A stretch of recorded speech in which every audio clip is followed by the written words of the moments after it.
Palavra da Verdade, com Hernandes Dias Lopes. Abra sua Bíblia comigo, por favor, no Evangelho de Cristo, conforme o relato de Mateus, capítulo 2. Mateus, capítulo 2, versos de 1 a 12. E lido o texto, mantenha sua Bíblia aberta, por favor, para considerar comigo esta passagem. Está escrito o seguinte, Mateus 2: Tendo Jesus nascido em Belém da Judéia, em dias do rei Herodes, eis que vieram os magos do Oriente a Jerusalém, e perguntavam: onde está o recém-nascido rei dos judeus? Porque vimos a sua estrela no Oriente, e viemos para adorá-lo. Tendo ouvido isso, alarmou-se o rei Herodes, e com ele toda a Jerusalém. Então, convocando todos os principais sacerdotes e escribas do povo, indagava deles onde o Cristo deveria nascer. Em Belém da Judéia, responderam eles, porque assim está escrito por intermédio do profeta: e tu, Belém, terra de Judá, não és de modo algum a menor entre as principais de Judá, porque de ti sairá o guia que há de apacentar o meu povo Israel. Com isto, Herodes, tendo chamado secretamente os magos, inquiriu deles com precisão quanto ao tempo em que a estrela aparecera, e enviando-os a Belém, disse-lhes: ide informar-vos cuidadosamente a respeito do menino, e quando o tiverdes encontrado, avisai-me, para eu também ir adorá-lo. Depois de ouvirem o rei, partiram. E eis que a estrela que viram no Oriente os precedia, até que chegando parou sobre onde estava o menino. E vendo eles a estrela, alegraram-se com grande e intenso júbilo. Entrando na casa, viram o menino com Maria sua mãe. Prostrando-se, o adoraram, e abrindo seus tesouros, entregaram-lhe suas ofertas: ouro, incenso e mirra. Sendo por divina advertência prevenidos em sonho para não voltarem à presença de Herodes, regressaram por outro caminho à sua terra. Amém.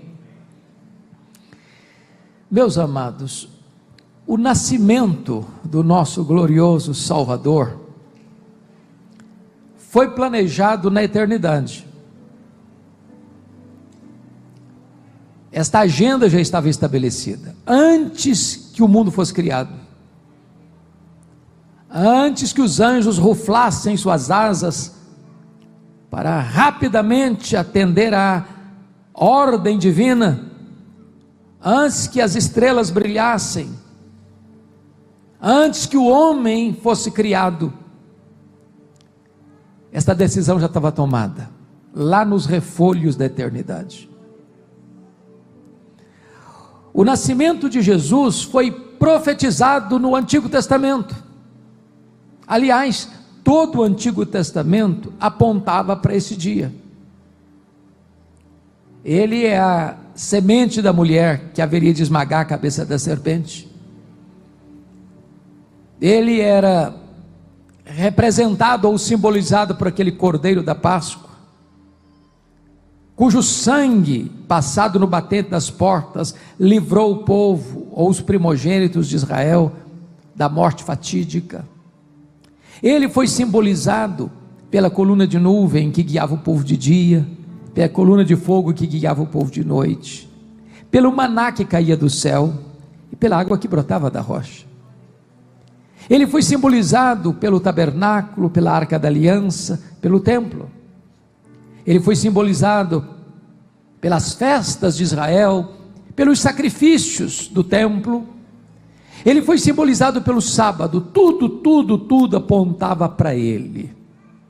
Ele é o maravilhoso conselheiro, o Deus forte, o Pai da eternidade, o príncipe da paz, o sol da justiça e a brilhante estrela da manhã. O nascimento de Jesus foi preparado não só no céu, mas também na terra. Deus preparou um povo, chamado povo grego, para dar ao mundo uma língua universal. Deus preparou um povo, o povo romano, para dar ao mundo uma lei universal. E Deus preparou um povo, o povo judeu, para trazer ao mundo as Escrituras, a palavra universal de Deus. E então, na plenitude dos tempos, ele nasceu de mulher, nasceu sob a lei, para ser o nosso Redentor.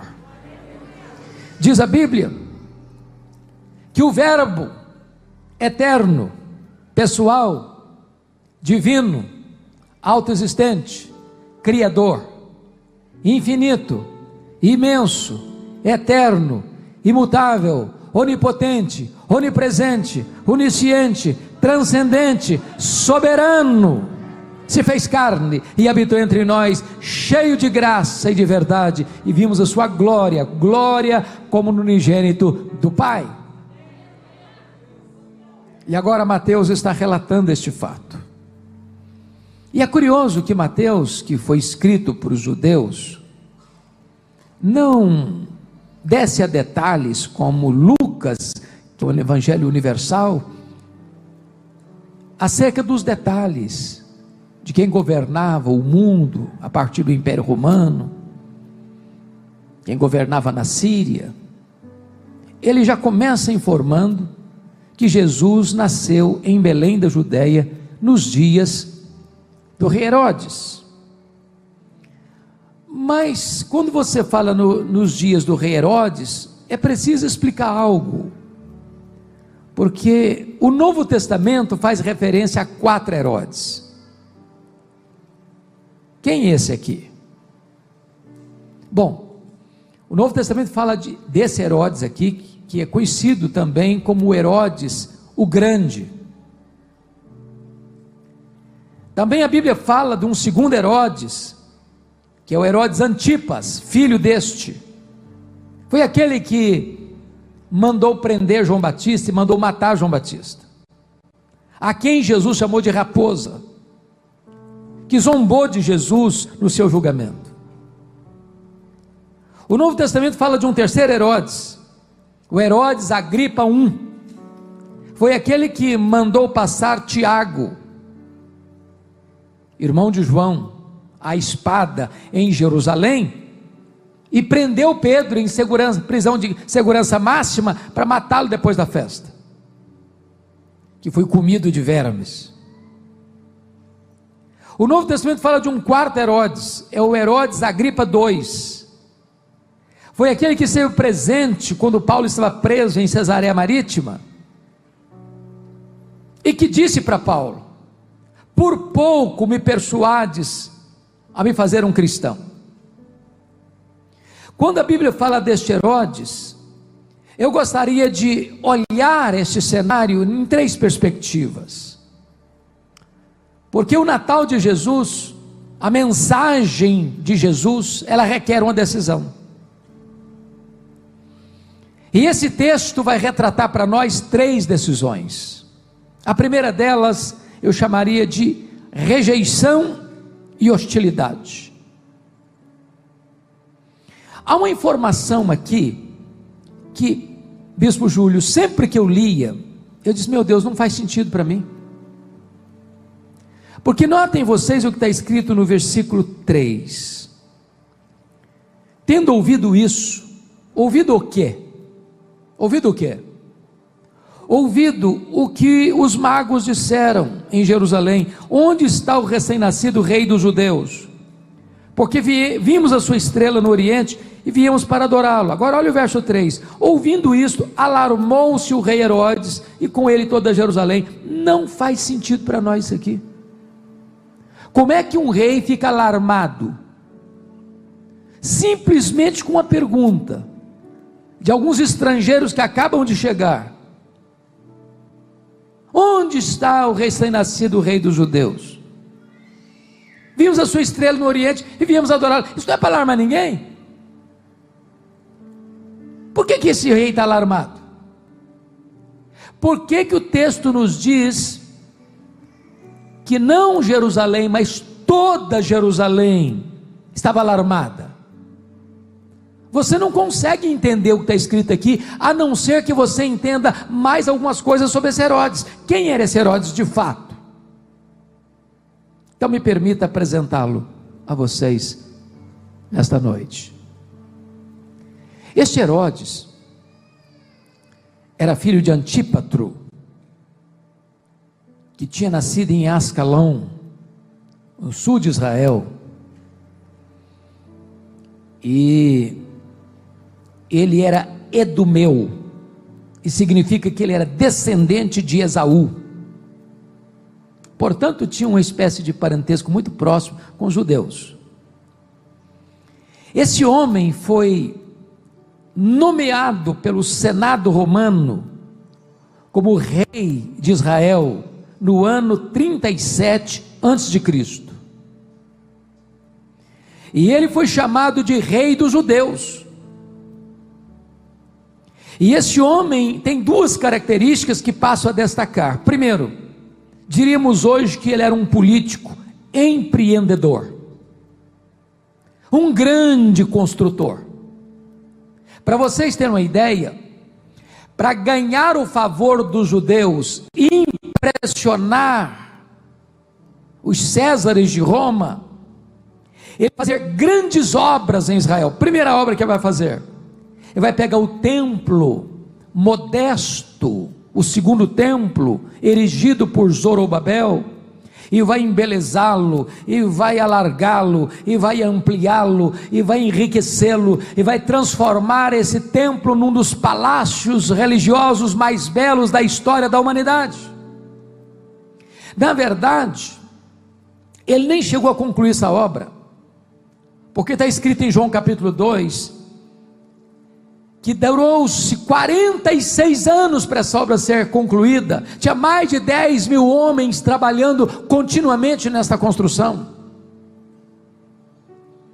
Ele transforma o templo de Jerusalém num grande palácio, de uma beleza colossal.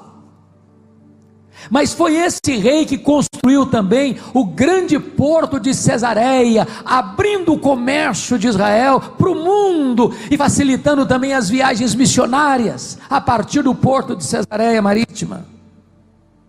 Terceiro, foi este rei que construiu a grande fortaleza de Massada, às margens do Mar Morto, que acolhe 3.000 judeus que fugiram quando a cidade foi destruída no ano 70, pela invasão do general Tito.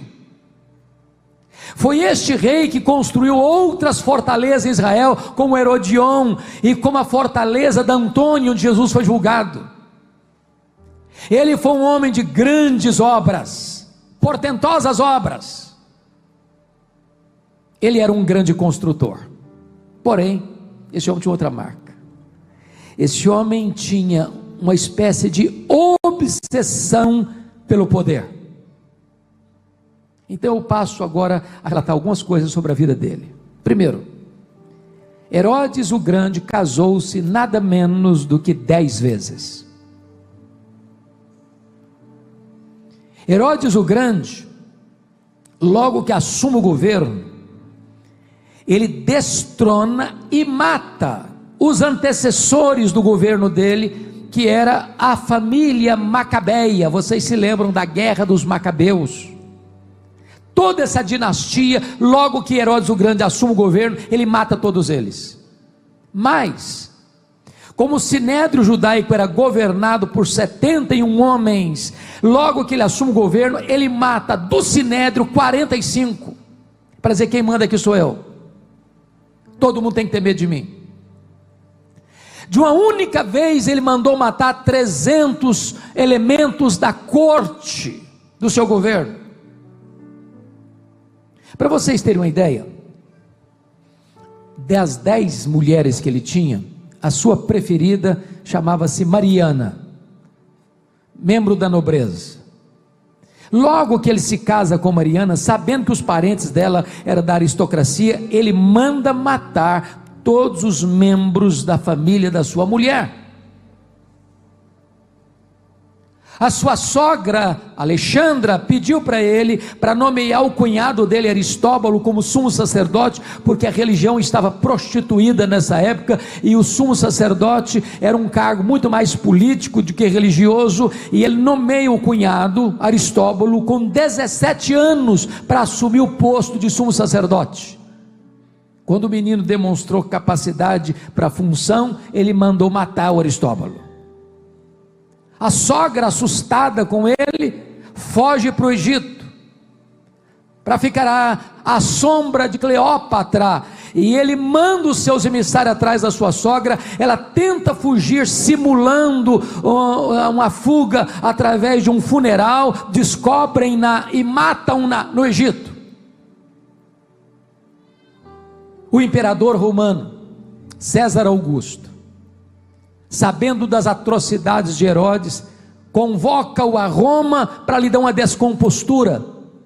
Antes de partir, entretanto, para Roma, com medo de que Mariana pudesse rebelar-se contra ele, ele mata a sua mulher, a chamada preferida dele. Isso levou Herodes a tomar uma decisão para tentar aplacar a ira do imperador, e manda 2 de seus filhos, Aristóbulo e Alexandre, para Roma, para estudar em Roma. A irmã dele, Salomé, disse assim para ele: quando seus filhos voltarem de Roma, eles estarão capacitados para substituí-lo no poder. Ele não teve dúvidas, mandou estrangular os seus próprios 2 filhos. Isso levou o imperador César Augusto a dizer: é melhor ser um porco do que ser filho de Herodes.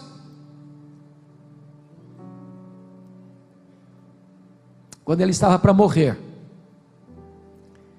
e ele morreu na instância hidromineral de Jericó, uma doença prolongada e muito sofrida, a ponto da sua região inferior ficar gangrenada. E ele pediu à sua irmã Salomé para que no dia da morte dele fosse morto pelo menos um membro da nobreza em Israel, para que houvesse choro no seu funeral. Agora você começa a entender por que o texto está dizendo isso aqui. Quando chega do Oriente uns magos, fazendo uma pergunta: onde está o rei dos judeus? Nós viemos para adorá-lo.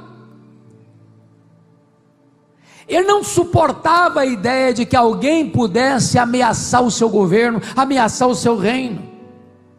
Jerusalém conhecia muito bem a índole má desse rei, e toda a cidade fica alarmada, porque viu que poderia ser um outro banho de sangue. Agora preste atenção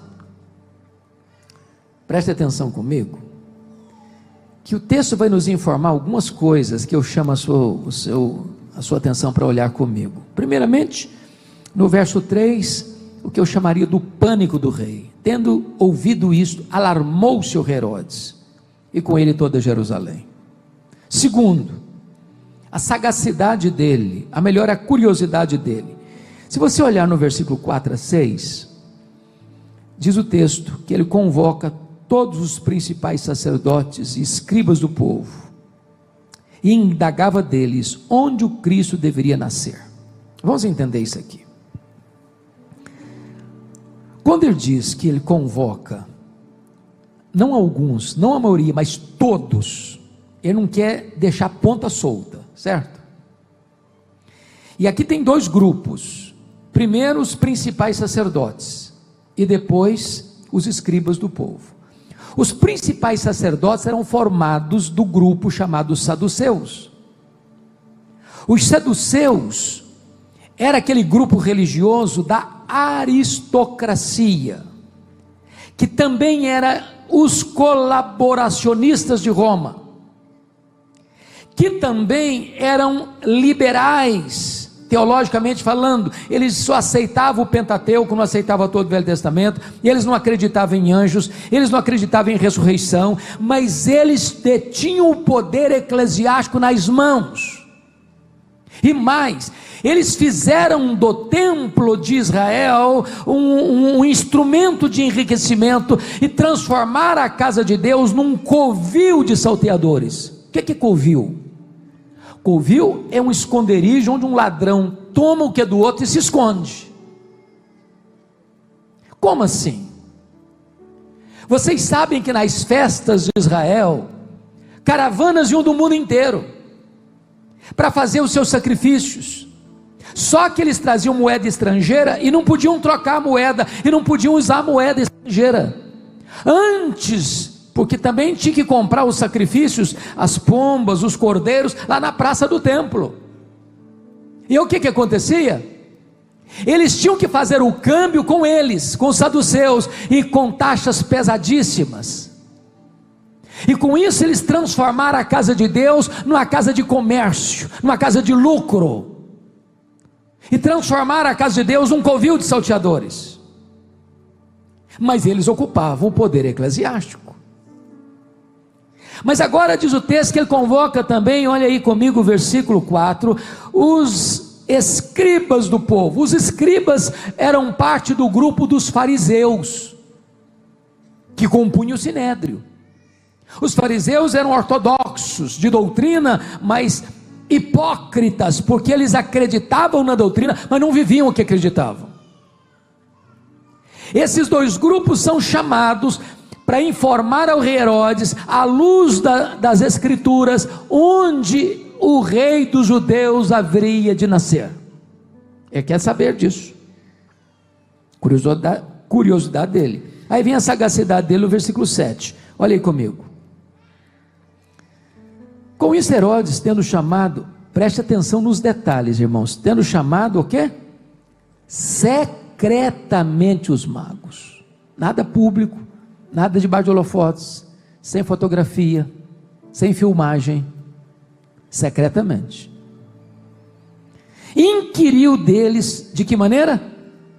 Com precisão, quanto ao tempo em que a estrela aparecera. Porque a estrela apareceu lá no Oriente, talvez na Pérsia. Então ele está fazendo cálculo na cabeça dele. Na hora que a estrela apareceu, foi quando o menino nasceu. Então com isso ele tem base para calcular quantos meses ou quantos anos tinha o menino agora, porque ele quer, e o plano dele é eliminar o menino, como tinha eliminado tantos outros que tentaram ameaçar o governo dele. Mas aí vem em quarto lugar a sutileza dele no versículo 8a. Olha aí, e enviando-os a Belém, disse-lhes: ide informar-vos, de que maneira? Cuidadosamente a respeito do menino. Preste atenção aqui, todo governante, déspota, ele pensa que ele está no poder e está no controle, ele acha que todo mundo está a serviço dele. Lembra lá do Belsazar, na noite em que ele morreu, oferecendo vantagens para quem? Não sabia nem que ele ia morrer, mas ele acha que está no controle. Preste atenção, os homens não estão no controle, quem está no controle é Deus. Preste atenção noutra coisa, tem homens que não são subornados, tem homens que não se vendem. Mas aí vem a dissimulação dele, versículo 8b, e quando tiverdes encontrado, avisai-me, para eu também ir adorá-lo. Hipócrita, mentiroso, falso, está nada interessado em adorar Jesus, ele está interessado em matar Jesus. Olha que coisa terrível, irmãos, é quando os lábios falam uma coisa e o coração planeja outra coisa. Mas tem outra coisa aqui, a crueldade dele. Versículo 13, lá no finalzinho diz: porque Herodes há de procurar o menino para adorar? Não, para o quê? Para matá-lo. Mas tem mais, a fúria dele no versículo 16, vendo-se iludido pelos magos, enfureceu-se Herodes grandemente. De que maneira que enfureceu mesmo? grandemente. O cara furioso era um demônio em pele humana, mas quando o cara se enfurece grandemente, está todo mundo com medo. Se enfureceu grandemente e mandou matar quantos meninos? Todos os meninos de Belém e de todos os seus arredores de 2 anos para baixo, conforme o tempo do qual com precisão se informaram de quem? Dos magos. Quando apareceu para eles a estrela, ele está fazendo cálculo. Ele está pensando o seguinte: se eu matar todas as crianças de Belém, se eu matar todas as crianças ao redor de Belém, esse menino não escapa das minhas mãos. Os homens podem achar que podem tudo, mas eles não podem tudo. Não podem tudo. Mas louvado seja Deus, irmãos. Último lugar, a morte de Herodes. Olha o verso 19 e 20 comigo. Tendo Herodes morrido, fica só aqui. Eu quero dizer para você que os inimigos de Deus morrem. Que os inimigos de Jesus morrem. Mas o nosso Jesus está vivo e está no trono e reina e vai voltar.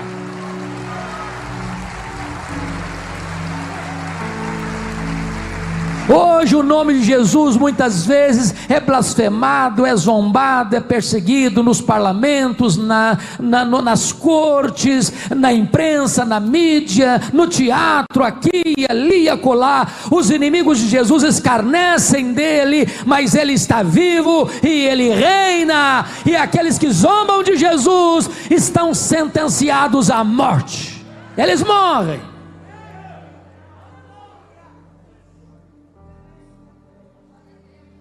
É muito triste quando as pessoas rejeitam a melhor notícia que o mundo já pôde ouvir. É que hoje vos nasceu um Salvador, que é Cristo, o Senhor. Agora, sabe por que, irmãos, que as pessoas ainda hoje odeiam a Jesus? É porque Ele está vivo. Ninguém odeia um morto. Eu pergunto a vocês, quem odeia hoje os faraós do Egito? Quem odeia? Quem odeia hoje Senaqueribe da Síria? Quem odeia hoje Nabucodonosor da Babilônia? Quem odeia hoje Ciro o Grande ou Dario I do Império Medo-Persa? Quem odeia hoje Alexandre o Grande? Quem odeia hoje os Césares de Roma? Sabe por que essas pessoas não são odiadas hoje? Porque elas estão mortas. Mas o nosso glorioso Senhor está vivo.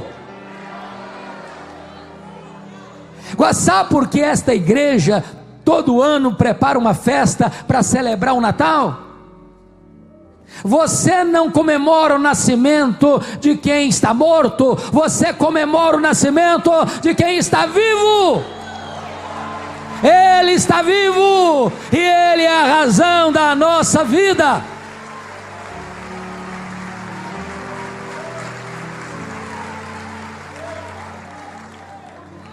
Mas esse texto, irmão, nos apresenta uma segunda reação ao Natal. A primeira delas é a rejeição, repúdio. A segunda reação ao Natal de Jesus é a indiferença. Veja comigo aí os versos 4 a 6. Primeiramente, vamos pensar um pouquinho antes. Quando Jesus nasceu, é muito curioso isso, porque José e a Maria moravam em Nazaré, lá no norte de Israel. Mas o profeta Miqueias, capítulo 5, versículo 2, disse que ele deveria nascer aonde? Belém da Judéia. Belém da Judéia fica lá no sul, pertinho de Jerusalém. Aí quando a Maria estava quase para dar à luz, um fato acontece no mundo inteiro. E quem controla é Deus. E Ele bota no coração de César Augusto, o imperador romano, para fazer um recenseamento. E no recenseamento o camarada tinha que se alistar lá na cidade que ele nasceu, ou na cidade da sua família, como José. era da família de Davi, ele teve que se alistar lá. Mas ele não deixa Maria em Nazaré, talvez porque Maria, preste atenção nisso, estava sendo mal falada. Maria apareceu grávida, e ninguém podia explicar isso. O anjo apareceu para ela, não apareceu nem para José. O José quis se divorciar dela secretamente.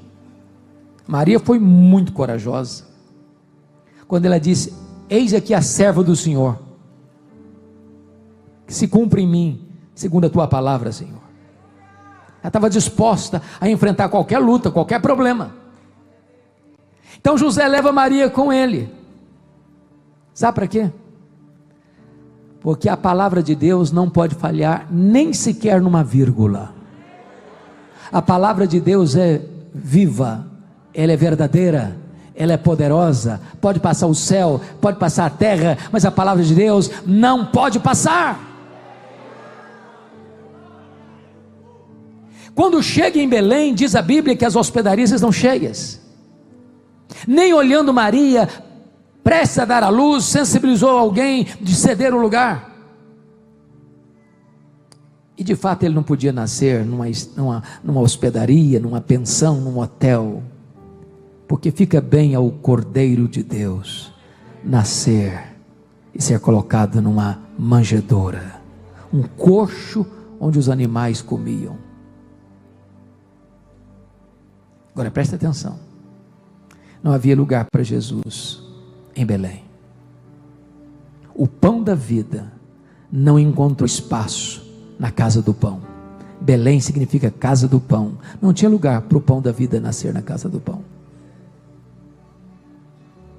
Mas agora os principais sacerdotes e os escribas do povo, gente boa de Bíblia, gente que conhecia teologia,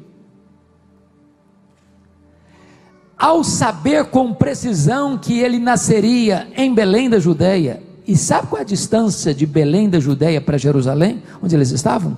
Os principais sacerdotes e os escribas? 10 quilômetros. Sabe quanto você gasta a pé para andar 10 quilômetros? 1h30, a pé. Enquanto os magos cruzaram o deserto, mais de 1000 quilômetros para vir a Jerusalém, quem conhecia a Bíblia, quem conhecia a doutrina, quem conhecia a palavra de Deus, quem tinha todo o arcabouço do conhecimento bíblico, de forma completamente indiferente, não tem coragem de sair de Jerusalém para ir ali na esquina adorar Jesus. Deixa eu lhe dizer algo, não basta ser um teólogo, não basta ser um grande conhecedor da Bíblia, o Senhor quer ver o seu coração. Indiferentes, completamente indiferentes. O que é pior, a indiferença não tardou para virar inveja, ciúme, disputa, e não tardou para que a indiferença, que virou inveja, que virou ciúme, transformar-se em ódio. E não tardou-se para que esses escribas do povo e esses principais sacerdotes transformassem-se nos principais inimigos de Jesus, que tramaram contra ele, que contrataram testemunhas falsas contra ele, que o acusaram falsamente de blasfêmia contra Deus, de conspiração contra César, e levassem Jesus ao pretório romano e gritassem loucamente: crucifica-o, crucifica-o, crucifica-o. Às vezes aqueles que mais odeiam a Jesus são aqueles que mais conhecem acerca de Jesus.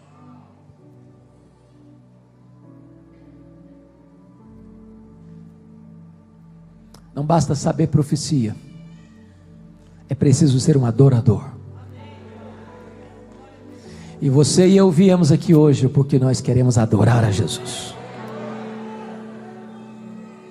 Mas me permita agora ver a terceira reação e a última, que é a rendição e a adoração a Jesus. Então confira comigo o verso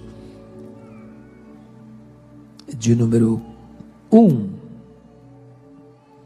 Tendo Jesus nascido em Belém da Judéia, em dias do rei Herodes, eis que vieram uns magos do Oriente a Jerusalém. Esses homens eram gentios, talvez sacerdotes persas, estudiosos dos astros. E eu pergunto a vocês, quantos eram mesmo? Quantos? Está escrito isso na sua Bíblia? Quantos eram? Nós não sabemos. Uns magos. Quando diz que são 3, é a tradição que diz isso. Aliás, a tradição religiosa dá até nome a eles, né? É o Belchior, o Baltazar e o Gaspar. A Bíblia não fala nada disso. Mas a tradição diz que eles eram o que mesmo? Reis magos. Onde está escrito isso, que eles eram reis? Também não está escrito. Então isso é tradição também. Eles não eram reis. A Bíblia não tem essa informação. E é curioso que também eles, ao visitarem a Jesus, eles não visitam Jesus na estrebaria. Porque na verdade, quando eles chegam a Jerusalém, já deve ter decorrido aproximadamente 2 anos. Quando eles vão visitar Jesus, Jesus está onde? Onde ele está? Numa casa. A Bíblia não nos informa quanto tempo durou a viagem deles, mas o certo é que eles vieram do Oriente, talvez da Pérsia, mais de 1000 quilômetros, talvez a pé, de camelo, enfrentando o calor sufocante do dia, os ventos gelados da noite, os perigos de uma viagem tão longa, que não era fácil. O que está acontecendo com esses homens? Eu chamo a sua atenção para um ponto muito lindo, no versículo 2: onde está o recém-nascido rei dos judeus? Porque vimos a sua estrela e viemos para adorá-lo. Eles viram o que mesmo? Eles não viram uma estrela, eles viram a sua estrela. Mas que estrela é essa? Eu peço que você abra a sua Bíblia comigo para você olhar isso. Depois a gente volta para cá. Abra a sua Bíblia em Números 24, versículo 17. Números 24, 17. Está escrito assim: vê-lo-ei, mas não agora, contemplá-lo-ei, mas não de perto. Uma estrela procederá de Jacó, de Israel subirá um cetro que ferirá as têmporas de Moabe e destruirá todos os filhos de Sete. Quando esses magos viram a sua estrela, muito provavelmente eles eram como que prosélitos. Vocês se lembram que Daniel já havia testemunhado juntamente com os seus amigos lá na Babilônia, Daniel depois na Pérsia, e essa profecia bíblica já era conhecida, uma estrela que haveria de proceder de Jacó, e nesse momento o cetro de Israel subirá, um cetro do poder do governante, que é Jesus. Então quando esses magos viram a estrela dele, era a sua estrela, era a estrela profética, era a estrela que apontava para a chegada do Messias, eles compreenderam isso. Compreenderam isso. Eu já participei de muitas pecinhas de Natal, desde a minha infância, e quase todas que eu participei, lá na roça às vezes, a gente amarrava um barbante assim, e a estrelinha lá do Oriente vinha correndo, e aí a estrela chegava em Jerusalém. Não foi isso que aconteceu? A estrela não os guiou do Oriente a Jerusalém, não. eles viram a sua estrela no Oriente. E por compreenderem que aquela estrela era a estrela profética anunciada em Números 24:17, eles saem do Oriente e vão para onde? Jerusalém. Por que Jerusalém? Porque Jerusalém era o local que eles sabiam ter a palavra de Deus. A revelação natural leva-os à revelação especial. A precisão exata onde o Messias devia nascer, onde o rei dos judeus devia nascer, eles precisavam buscar essa informação não da estrela, mas da palavra de Deus. Você quer conhecer a Jesus? Abra a Bíblia. Você quer conhecer Jesus? Examine as Escrituras, porque foi Jesus quem disse: examinai as Escrituras, porque elas testificam de mim.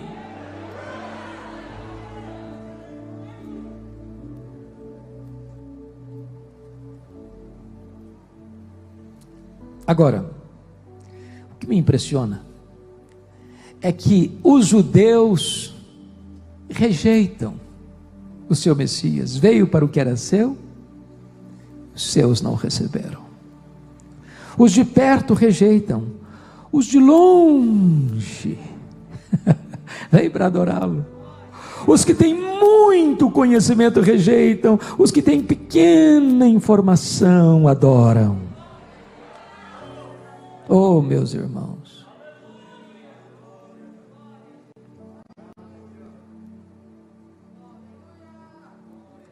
cuidado para você não transformar o conhecimento que você tem num instrumento de calcificar a sua alma, calejar o seu coração e perder o encanto da adoração a Jesus.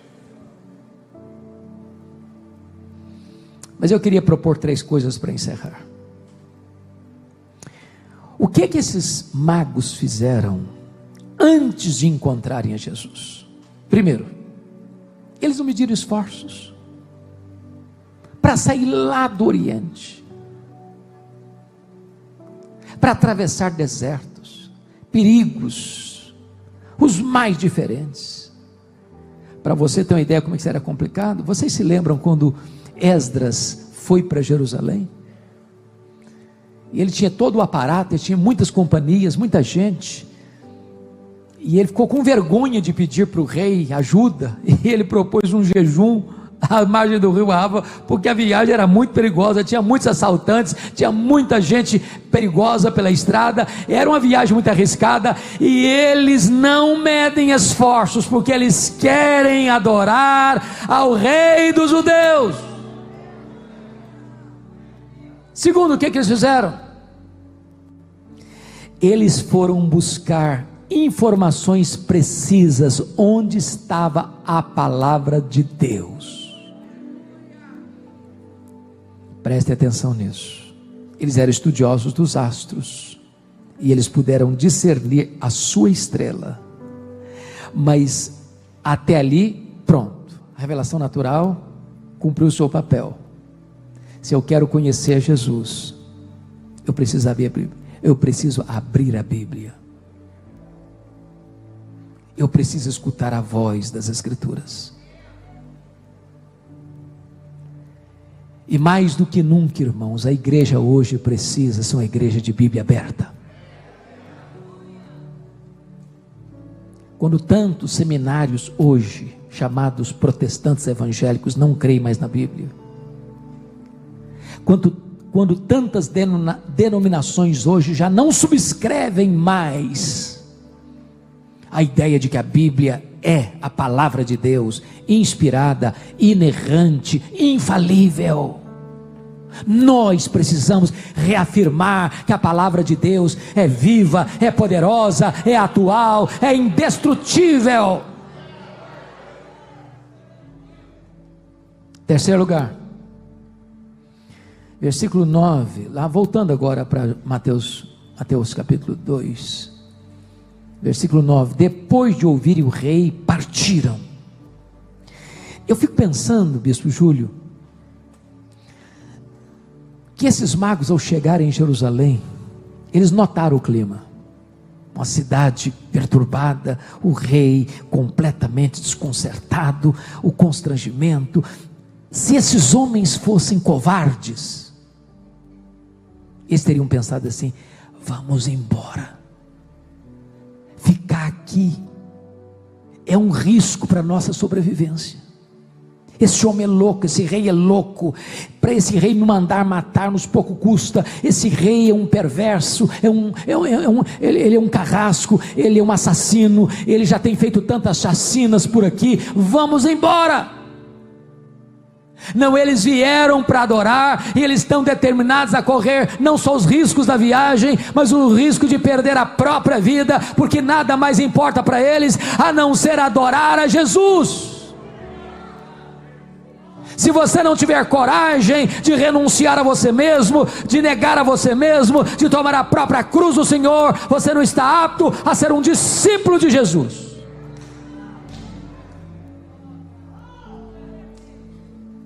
Segundo ponto que eu gostaria de destacar: o que eles fizeram, não apenas antes de encontrar Jesus, mas agora em segundo lugar, o que eles fizeram ao encontrarem a Jesus. Primeiro, veja o versículo 10 comigo, Mateus 2:10.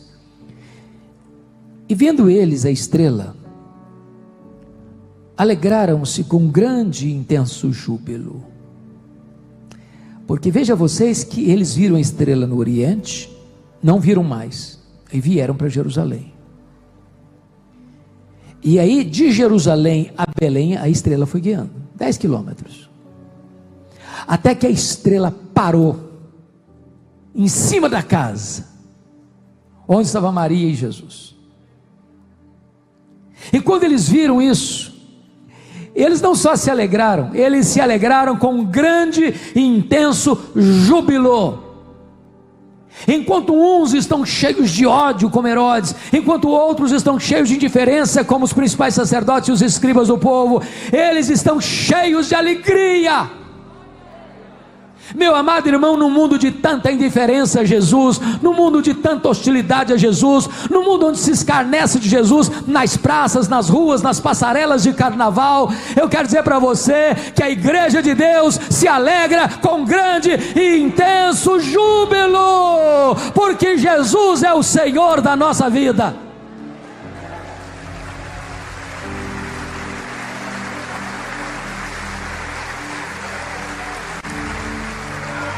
Segundo lugar, olha o versículo 11, parte A comigo. Entrando na casa, viram o menino com Maria sua mãe, prostrando-se, o adoraram. Preste atenção que eles entraram na casa, cheios de júbilo, e eles viram Maria, e eles não adoraram Maria. Maria é uma grande mulher, um exemplo, aquela que encontrou graça diante de Deus, aquela que é bem-aventurada entre as mulheres. Mas Maria não deve ser adorada. Adorar Maria não é honrá-la, porque isso ia frontalmente contra as suas convicções e a sua fé. Eles entram, eles se prostram e eles adoram o menino, adoram a Jesus. Aquele menino era o Rei da Glória, aquele menino era o Criador do universo, aquele menino era o cabeça da igreja, o Senhor da igreja, o fundamento da igreja, o edificador da igreja, o protetor da igreja. Aquele menino era o Rei dos reis, o Senhor dos senhores, o grande Deus, o nosso glorioso Redentor. Mas em terceiro lugar, vejam comigo o verso de número 11, parte B, que abrindo seus tesouros, entregaram-lhe suas ofertas, ouro, incenso e mirra. Por que entregar essas ofertas? Trazendo de tão longe, talvez tomando o máximo de cuidado para não serem assaltados, ao longo da longa jornada. Porque ouro é o presente para o rei, incenso é o presente para Deus, o incenso sobe para Deus, e mirra era o unguento usado para embalsamar os mortos. Aqueles magos entenderam que aquele menino era o rei, não só dos judeus, mas o rei dos reis, o rei das nações, o rei dos povos. Mas eles entenderam que aquele menino era o próprio Deus. Mas eles entenderam que aquele menino estava destinado à cruz, que haveria de morrer pelos nossos pecados, para nos dar a vida eterna. Tanta compreensão pelos gentios de longe, enquanto os que estavam do lado, uns odiaram, outros ficaram indiferentes. Para fechar, o que eles fizeram depois que encontraram a Jesus? Primeiro, eles viveram dentro da orientação de Deus, versículo 12, sendo por divina advertência prevenidos em sonho para não voltarem à presença de Herodes. Até então eram guiados pela revelação natural, mas agora, depois que encontram Jesus, eles são guiados pela revelação especial.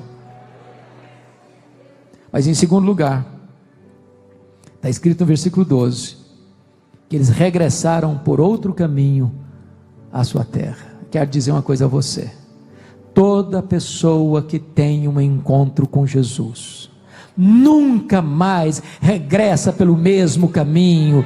Ele tem uma mudança de rumo, ele tem uma mudança de mente, ele tem uma mudança de coração, ele tem uma mudança de vida, ele tem uma mudança de família, ele tem uma mudança de pátria, ele tem uma mudança de herança. Tudo se faz novo na sua história.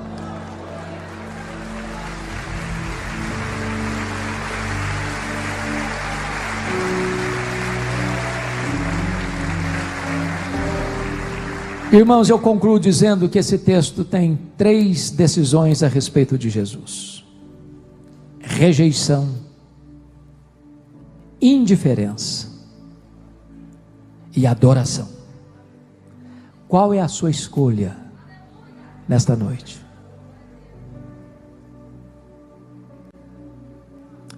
Esta decisão é pessoal e intransferível. Seu pai, sua mãe não podem fazer essa decisão por você. Sua mulher, seu marido não podem fazer essa decisão por você. Essa decisão é sua, só sua. A Bíblia diz que quem tem o Filho tem a vida.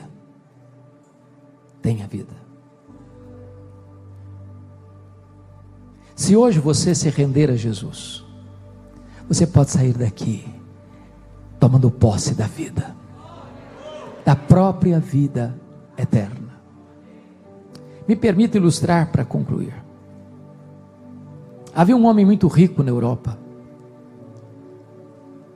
amante da arte, da pintura, e resolveu empregar boa parte da sua fortuna, ou a maior parte da sua fortuna, nos quadros mais famosos, dos artistas mais conhecidos.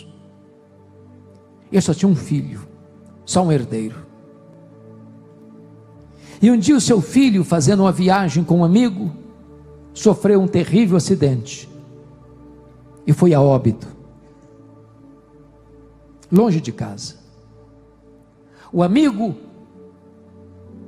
perplexo com o acidente, e saiu ileso do acidente, numa tentativa de consolar o pai enlutado, não sendo um pintor reconhecido, mas tendo uma pequena noção,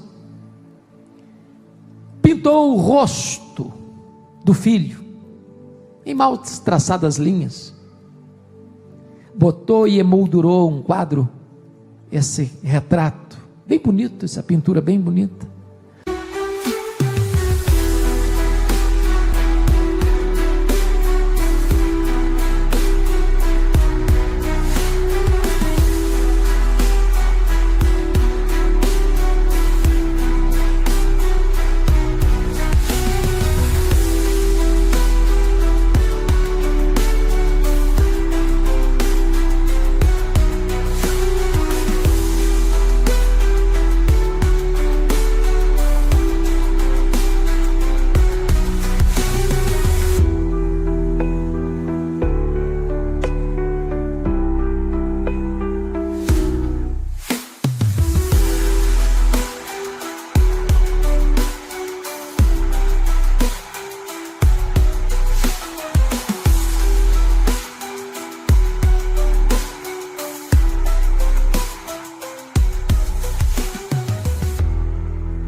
como as outras molduras dos quadros famosos daquele homem rico, e mandou de presente para o pai.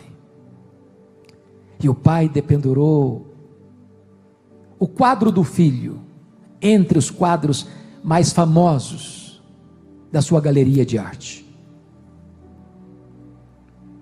Antes de morrer, esse homem rico fez o seu testamento e deu ordens ao seu gerente, ao seu administrador geral, para fazer um grande leilão.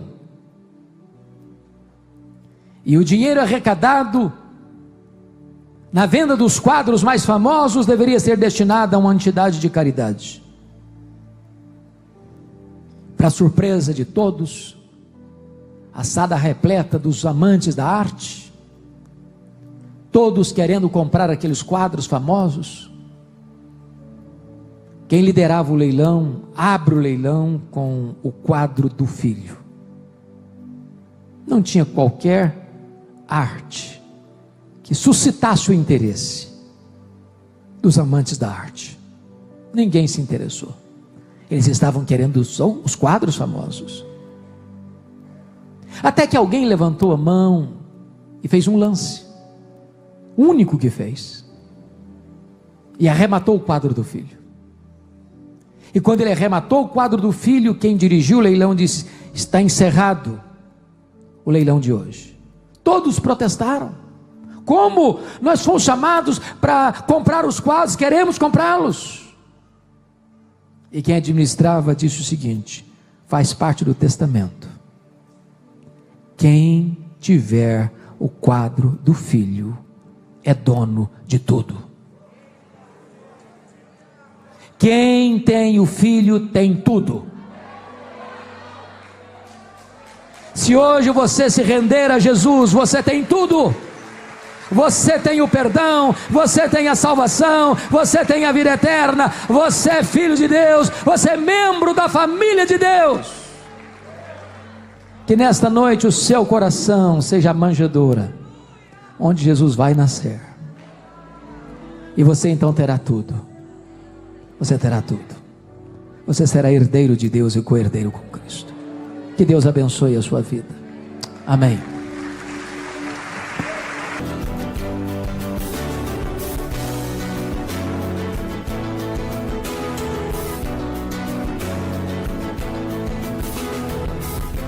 Palavra da Verdade, com Hernandes Dias Lopes.